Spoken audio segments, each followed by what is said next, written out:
The plan is to animate a walk cycle and have the robot goose walk across the screen.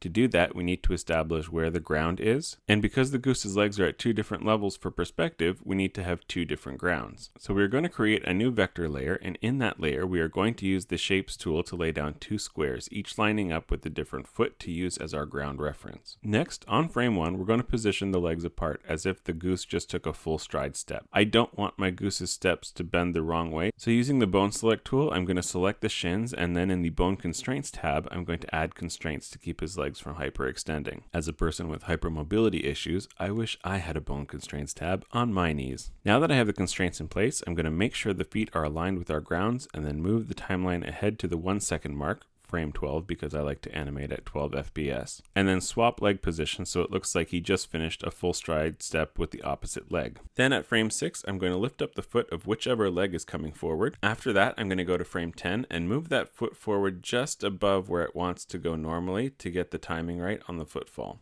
because movements don't happen in perfect syncopation.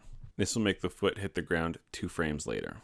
Awesome! I have one step. Now I'm going to copy the keyframes from frame 1 and paste them on frame 24, then repeat the other steps on frame 18 and 22 so I have 2 full steps. Now I'm going to use the root bone to lower the body just a little bit on each footfall and raise it up just a bit on every foot raise. Next, I want the head to bob backward and forward with each step, which I feel is probably more of a turkey, chicken, pigeon thing, but it'll work for him. Now that I have 2 fully animated steps, I just have to copy and paste these frames, starting with frame 6, and paste them 6 frames after the second footfall. I can do this as many times as I need for him to take as many steps as he needs. Look, he's walking!